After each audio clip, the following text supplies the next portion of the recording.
Alright, so welcome back dito sa ating channel dito Mobs Reaction TV. Okay, so ito pag-usapan natin mga kababayan, no, dahil mayroon pong masamang balita, no, hindi lang po dito sa ating bansa mga kababayan, bagkus sa buong mundo po mga kababayan. Ito po ay matapos atakihin ng Iran ang Ras Laffan Industrial Complex mga kababayan. No, ang Qatar po mga kababayan ngayon ay magkakaroon po ng force majeure mga kababayan. Ibig sabihin, ilang kontrata sa exportation nila ng mga mahalagang mineral at langis sa ibang bansa ay kailangan nilang itigil muna mga kababayan. Kasunod nga po yan ng malakihang pag-atake po ng Iran, no, sa kanilang mga industrial complex mga kababayan. Samantala, nagbabala rin po, no, ito pong si Presidente Trump mga kababayan, no, si President Donald Trump na pasasabugin naman ang South Pars gas field kung muli pong umatake ang Iran sa Qatar mga kababayan.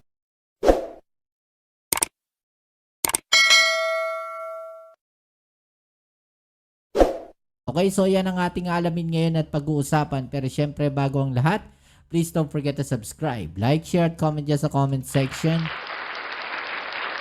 At paki-like na rin po ang ating video ngayon. Maraming salamat po at napakalaking tulong na po niyan sa atin. Okay? So ito, pag-usapan natin mga babayan dahil lahat po tayo ay apektado po dito sa kaguluhan na nangyayari ngayon sa Iran mga babayan.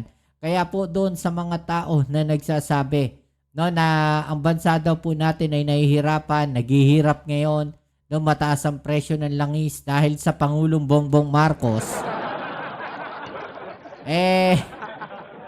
Sana mag-isip-isip muna kayo ano. Dahil hindi lang naman po Pilipinas, mga kababayan, ang apektado po, no, ng kaguluhan sa Iran. No, ulitin natin, hindi lang po Pilipinas ang apektado ng pagtaas ng presyo ng langis mga kababayan.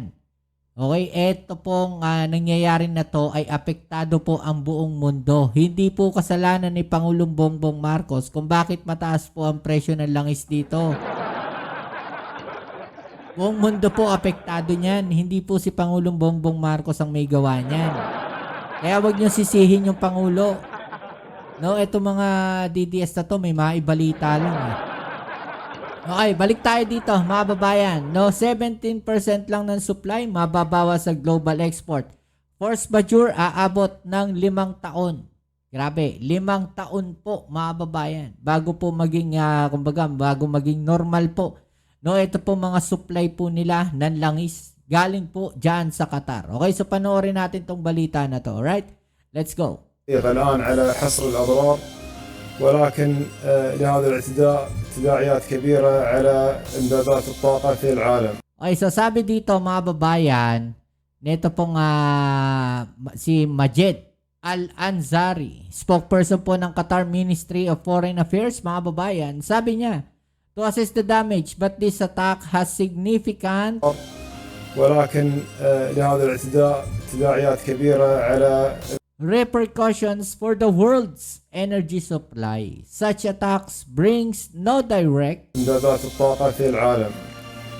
وهذه مثل هذه الاعتداءات لا تأتي بأي فائدة مباشرة على أي دولة بل benefit to any country. So ibig sabihin, yung mga pag-atake po na ginagawa ng Iran ay wala pong benefit, no, sa kahit kaninong bansa. Rather, they harm people and directly affect them. No, kasi sa ginawa pong pag-atake ng Iran dito po sa mga oil refineries, no, diyan po sa Qatar mga kababayan, no, diyan po sa Ras Laffan Industrial Complex, marami po talaga na apektuhan. No, directly and indirectly mga kababayan. Pero directly po naapektuhan sila dahil po sa pagbomba ng Iran, no, dito po sa Qatar.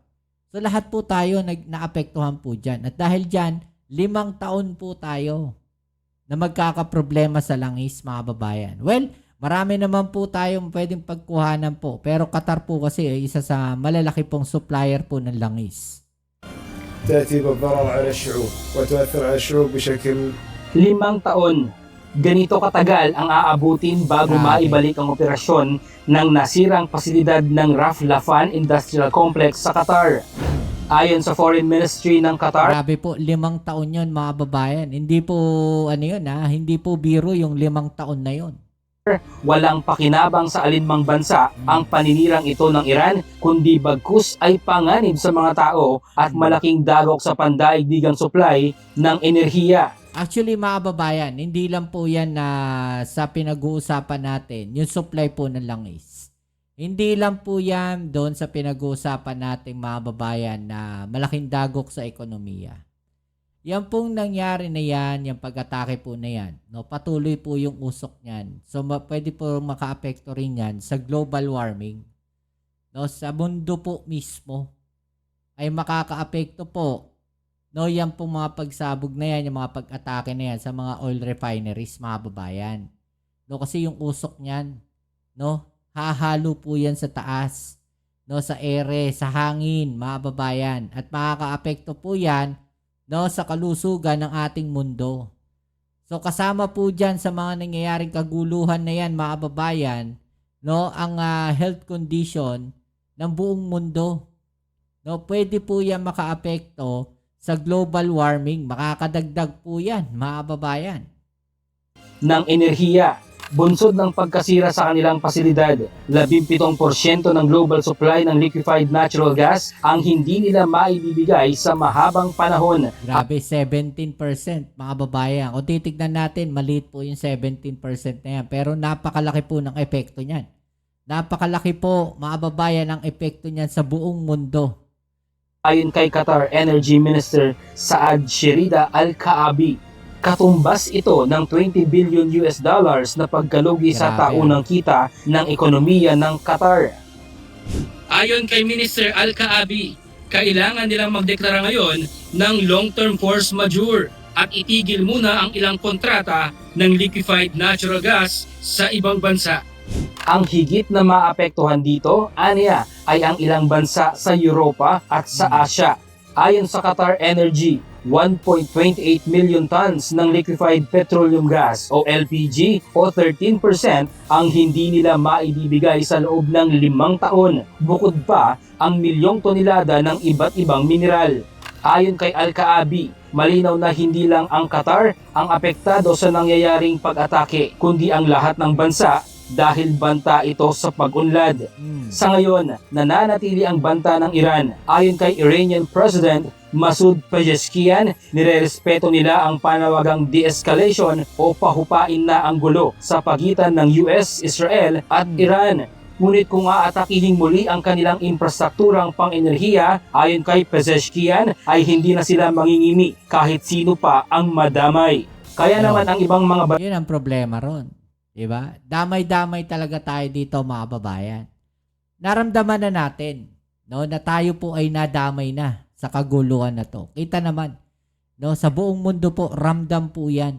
Yun ang nangyaring kaguluhan na yan. At parang for the first time ata na nagkaroon ng kaguluhan, no, buong mundo po ang apektado. Kagaya niyan, no, nagkagulo po dyan sa Russia, Ukraine. Hindi naman ganun ka-apektado, mga babayan, di ba? May mga kaguluhan sa Israel at saka dyan sa ibang parte ng Middle East. Hindi naman siya ganun kalaki yung epekto sa buong mundo. Pero eto po, no, ang pinag-uusapan kasi natin dito, mga babayan, ay langis. No, hindi po basta-basta yung pinag-uusapan dito. Kaya buong mundo ang apektado po. No, dito sa nangyayari na to, nakaguluhan. Diyan po sa Middle East ngayon.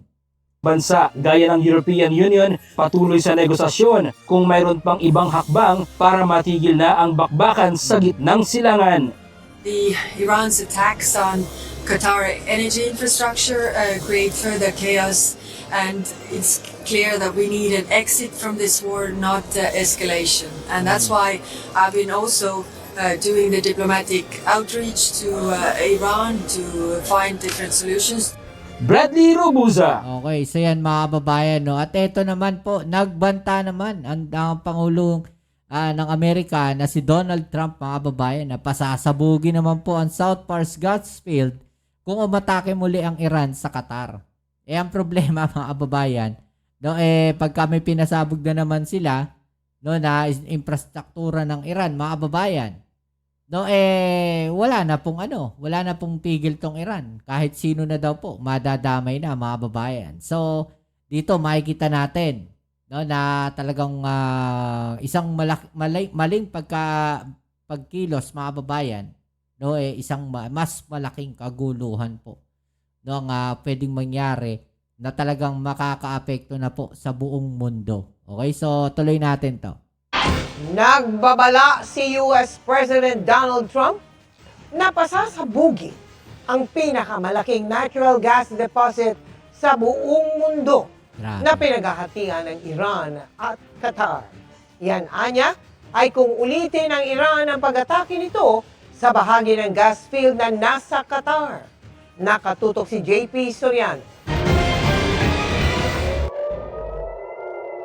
Sa ikatlong linggo ng giyera sa Middle East, nagbanta si US President Donald Trump na sisirain ito ang South Pars gas field ng Iran kung aatakihin pa ang pangunahing gas plant ng Qatar. Gayunman, may unang pag-atake na binanggit si Trump sa kanyang Truth Social dahil anya sa galit sa mga nangyari sa Middle East ay inatake ng Israel ang bahagi ng South Pars gas field na nasa Iran. Maliit na bahagi lang ito ang tinamaan, pero mahalaga ang gas field dahil ito ang pinakamalaking natural gas deposit sa buong mundo na Grabe. pinaghahatian ng Iran at Qatar. Gate ni Trump, walang alam ang Amerika sa pag-atake at wala rin umanong kinalaman dito ang Qatar. Pero hindi anya yan alam ng Iran na umatake sa bahagi ng pasilidad na pag-aari ng Qatar. Dagdag pa ng US President, wala nang gagawing pag-atake ang Israel sa South Pars Field, maliban kung umatake muli ang Iran sa Qatar. Kapag umabot sa ganyan, pasasabugin na anya ng Amerika ang buong South Pars Gas Grabe. Field. Sa kabila So ng kapag pinasabog po nila yan, mga kababayan, maapektuhan pa rin yung Qatar. So ang tanong dyan, anong gagawin ng Qatar, mga kababayan? Pagka pati po sila ay nadamay sa gagawing pag-atake ng Amerika. Diba? So yan yung malaking tanong dyan. Diba? Lalaban ba ang Qatar sa side ng Iran? O lalaban sila sa side ng Amerika? Diba? Ibig sabihin, lalaban ba ang Qatar para tirahin din ang Iran, mga kababayan? O Qatar versus Amerika and Israel? O, yan yung magiging katanungan natin dyan. Kaya nga sabi natin, no, mas lalong lalaki, mas lalong magiging komplikado ang kaguluhan, mga kababayan, kung sakaling mayroon pa pong mga malalaking pag-atake na mangyayari sa mga susunod na araw. Diba? So, delikado po yan. sumumpa ang Iranian military spokesperson. Nagaganti sila sa mga responsable sa pag-atake sa kanilang energy infrastructure. Tinarget din ng Iran ang Riyadh, Saudi Arabia. Pero sinalag ng air defense systems ng Saudi ang 4 na ballistic missiles ng Iran. This pressure will backfire. Will backfire politically, will backfire, I believe, morally, and certainly, as we have stated quite clearly, we have reserved the right to take military actions if deemed necessary. Sa ngayon, mas pinipili pa rin daw ng Saudi Arabia ang diplomasya. Pero If Iran doesn't stop immediately, I think there will be almost nothing that can reestablish that trust. para sa Yun ang problema. Dahil ultimo Saudi Arabia, mga babayan, no, isasali na rin sa gera. So dito makikita natin, mag-isa na lang, no, natatayo talaga etong Iran. 'Di ba? So dadami na lalo yung kanyang magiging kaaway. Dadami na rin yung aatake po sa kanya. So yan, anong masasabi niyo diyan, mga babayan, no? Comment na lang po sa ibaba yung mga opinion na natin yung pag-usapan. Alright, so yan muli. Kita-kits tayo sa ating next video.